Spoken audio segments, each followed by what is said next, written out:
Welcome to the Spark Creativity Teacher Podcast, a podcast for English teachers in search of creative teaching strategies delivered in the amount of time it takes to drive out for Indian food after a busy day or delete 100 or so emails from your inbox. I'm Betsy Potash, and I'm glad to welcome you to episode 30, a short and sweet episode about one-pagers.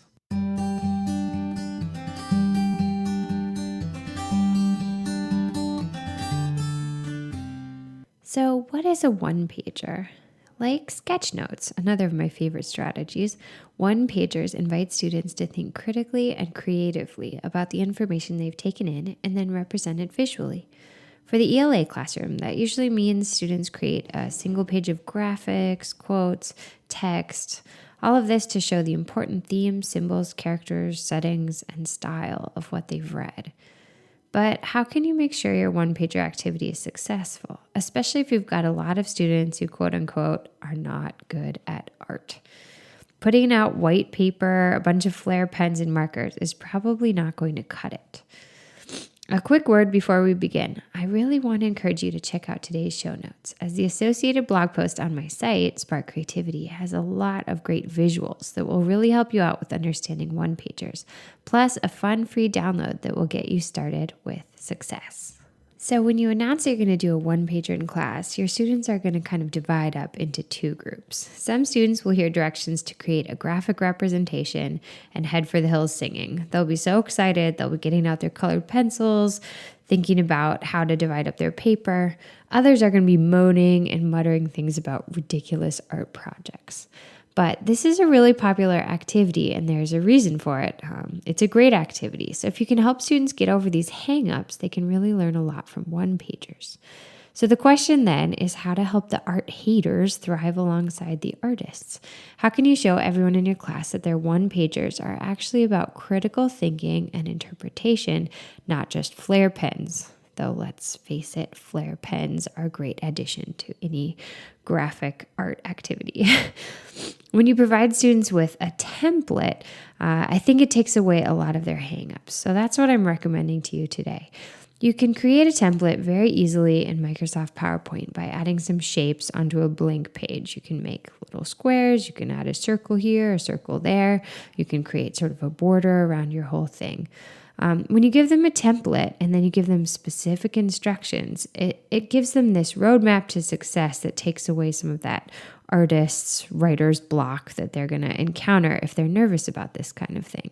So if you give them, for example, a piece of paper with 4 squares on it, just divided by an X in the middle, then give them instructions on the back that says in the upper left-hand corner, show me something to do with symbolism with 2 quotations. In the upper right-hand corner, show me something to do with theme with 3 quotations.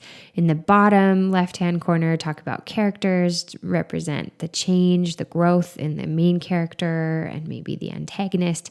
And in the bottom right corner, show me a connection to the modern world or show me a connection to another text we've read. You can create all kinds of different templates with different sections and then different instructions. And I think this is going to really help your students to get over their nerves because they're going to see, okay, I can do this. I can make this as artistic as I want, or I can make it really text heavy, but I can check off the boxes. And that level of creative constraint where they don't just have like the whole world of fonts and doodles and symbolic drawings and sketches available to them is just going to help them kind of calm down. And the students who are really artistic can go ahead and dive in within those parameters. They can still create beautiful artistic representations of the text, but it just takes away the fears and anxieties for the other students. When everybody has a clear to-do list, then they know what they need to do.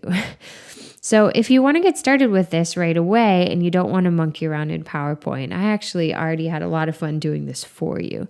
I've designed a packet with 4 templates, and each template has its own set of requirements on the back. It has a long bulleted list explaining exactly what students should draw and quote and explain and represent where on the template.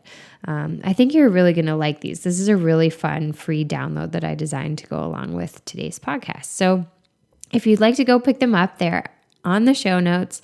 All you have to do is jump on to www.nowsparkcreativity.com and click on the podcast tab at the top of the page. Thanks for joining me today. Just a reminder that if you'd like to check out that free download, see some photos of one-pagers, and get some ideas for what you could add to your own bulleted list if you want to design your own one-pager templates, just check out the show notes from today's episode. Once again, they are at www.nowsparkcreativity.com. When you click on the podcast tab at the top of the page, you'll see a full menu of all the episodes we've done, and you can just choose episode 30. Then you'll be on your way. Have a wonderful week.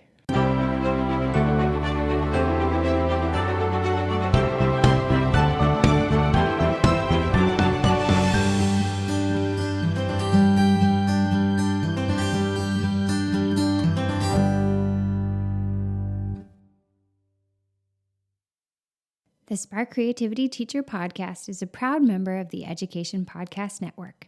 The Education Podcast Network, podcasts for educators, podcasts by educators. For more podcast recommendations, visit edupodcastnetwork.com.